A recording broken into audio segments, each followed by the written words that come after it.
What way you read the Quran, what way you read the Bible is all down to interpretation, Okay, so really. in the Bible, there's some verses specifically talking about killing goyim, but do you see any Jews around the world killing non-Jews on behalf of Judaism? No, you don't. Do you see Christians? No, you don't. Do you see Muslims? Yes, you do. Even if it's the minority and it's not the majority, because the majority are peaceful, it's still a problem. I genuinely, I'm not too sure that I want to get engaged in this conversation. I don't really feel like we'll have a lot to talk about, and I don't like what you just said by Muslims. You don't have to like it. You know, It's that's like factual. generalizing, categorizing I'm not generalizing, but even if you take 10%, Muslims in with the extremism. if you take 10% of the population that's considered to be extreme in Islam, that's 150 million people that are against your views. They want to see you eliminated. So why don't you like my views or opinions? And then how many terror attacks have taken place? 46,000, 46,000 since 9/11 in 70 different countries on the name of Islam, on behalf of Islam.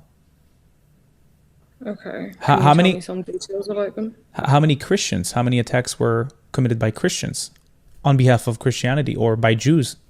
You know, So is your platform are you uh is this like an anti-Muslim rhetoric you have nope. here, or is this to fight what is this? This is to bring awareness to the people who are in the West, including Ireland, that Islam is here to prevail and at the end of the day make Sharia law countries, especially in Ireland, especially in the UK.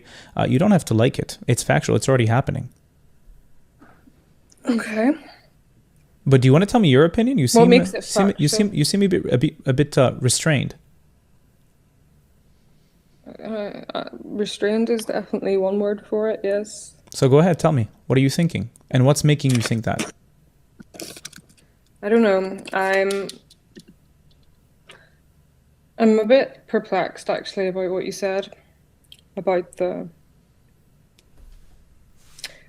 you believe that Islam is here to dominate the West, including the UK and Ireland, and it's already happening. This is a major um, cause of many protests happening in Ireland and across the UK at the minute, and it's mainly like this far right nationalism Hmm. uh, thing that's taking place. It's actually taking That place. It's actually taking place. I'm not just making stuff up. It's actually taking place. no, I've heard of people that think this way, and Who, you Tommy know, Robinson? yeah, and the likes, yeah. Is he wrong? If your basis of your arguments are going to be on whether Tommy Robinson is wrong or right, I really do not know if we can have a discussion. And I'm being quite clear on that one. Um, I don't know what I don't know if I want to engage with that. I Would don't think it's even worth engaging with. If you think that Tommy Robinson has some credible arguments, he does. then I've read the Quran the same way he did. He does. He has some credible arguments. You have not read the Quran, I'm assuming. I know that what way you read the Quran, what way you read the Bible is all down to interpretation, Okay, so really. in the Bible, there's some verses specifically talking about killing goyim, but do you see any Jews around the world killing non-Jews on behalf of Judaism? No, you don't. Do you see Christians? No, you don't. Do you see Muslims? Yes, you do. Even if it's the minority and it's not the majority, because the majority are peaceful, it's still a problem that needs to be Well, talked about. actually, you do see Christians killing other Christians. It happens in my country. Okay, can you give me how many incidents happened? And I want to Well, know there the was a, I a want to know the 30-year war between Catholics and Protestants in the north of Ireland, okay, and they're both branches of Christianity. and that happened how long ago? It happened from 1969, 1970, and the Good Friday Agreement was signed in 1999. And still today, that there is still a divide A divide across the north between of Ireland Christian. between between Protestants and between Catholics. Yeah. Got you. Do you see them going to people that are not following their faith, like Jews or Muslims, and trying to force them to convert? Like in modern times, I'm talking about. Not convert, but I mean, if a Protestant or a Catholic moves into the wrong area, they will most certainly get put out of that area, depending on how strong the area feels about it. Certainly, there is some areas that feel very strongly about, well, like, who they want to live there, and if they don't want Catholics living there, they won't live there. If they don't want Protestants living there, that's just the way it is. So, I mean, that does happen, like, and that's between two branches of Christianity that are relatively similar. Okay. As a person that lives in Ireland, do you think that, like, would you want to live under a Sharia law country, in a Sharia law country, if it would have taken place in Ireland? What does Sharia law entail? Islamic law. Yeah, I want to know what that means. Islamic law, meaning women's rights are oppressed, gay rights are oppressed, gay people are oppressed, and at some points even people die if they're gay, LGBTQ plus in Sharia law countries. It happens in Gaza, it happens in the West Bank, it happens in Iran. If you don't remove your head covering, you are fine. But if you do, you can get arrested by the discipline police in Iran, which is a Sharia law country, the closest to Sharia law country. So I'm asking you, as a woman that seems like she likes to be free, you look like a person that wants to be free. Would you like to live under a Sharia law country? Because by 2060, that's what's going to happen in the UK. That's what's going to happen in Europe, in France, in Canada.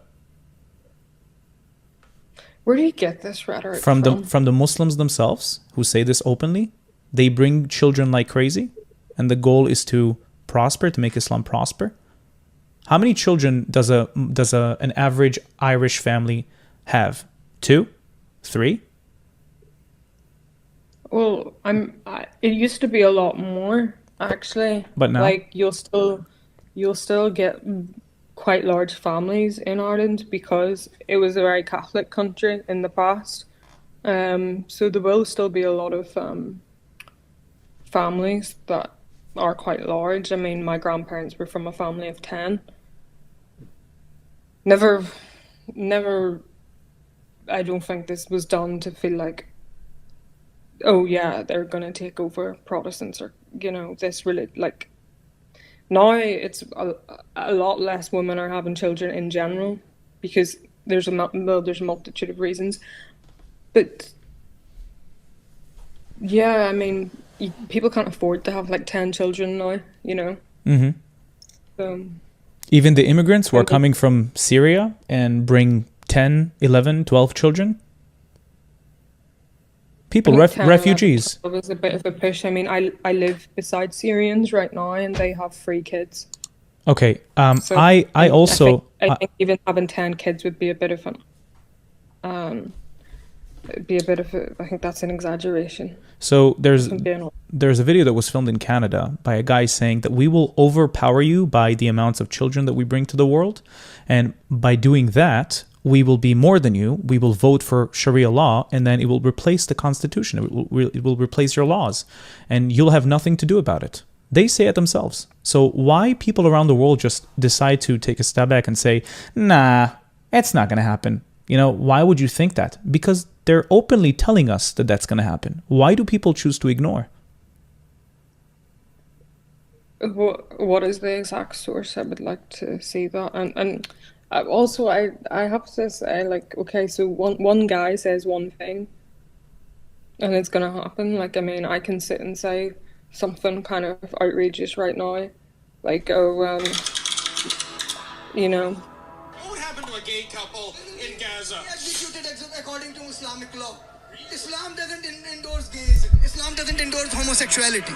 Okay, so would you like to see Sharia law in Canada replace Canadian law? At some point it will. Because we have families, we are making babies. You're not.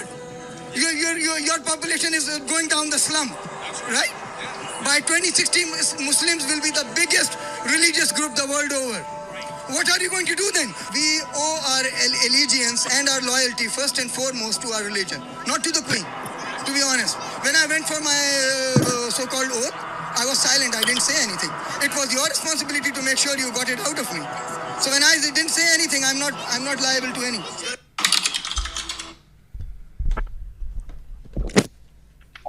Okay. What do you have to say about I this? mean, I think that this is. I don't think one guy speaks for an entire religion of.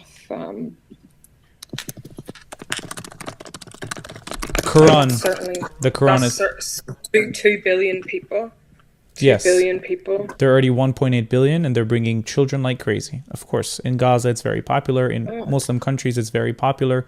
And in the Quran itself, it says that Islam needs to prevail over other religions. So if you're a faithful Muslim and you believe in your book, and by the way, they take the book, to the letter, they take it. So, and it says here that Islam needs to prevail over other religions. Why don't people believe them? To the letter. To the letter, yes. Isn't any book that you read kind of up to interpretation? Yes. Isn't anything up to interpretation? Yes, so but you think but all if- 2 billion Muslims take it to the letter? No, I don't. But I think that even if 10% are taking the Quran to the letter, 10%, even 5%, that's millions and millions and millions of people. And I'm not going to take that risk. So what are you going to do? I'm going to bring awareness to the world by speaking to people about this. And when the people are brought awareness after you speak to them about it, what do you want them to do? Deportation of illegal aliens that put a risk on the people who live in the United States, Canada, Ireland, UK. That's what I'm talking about. So what about the ones that are legal? Oh, again, repeat. What about the people that are legal, that are granted they're allowed to live there? Arrested. What about them? Not all of them. I'm not talking about all of them. I'm not talking about all 1.8 billion. I'm talking about the people that openly say, let's destroy the UK, let's turn it into a Sharia law country, or, if you want, reform Islam. Make Islam more peaceful. Because right now, Islam is not peaceful. There's many peaceful Muslim people, but the religion itself is not peaceful. It's not peaceful.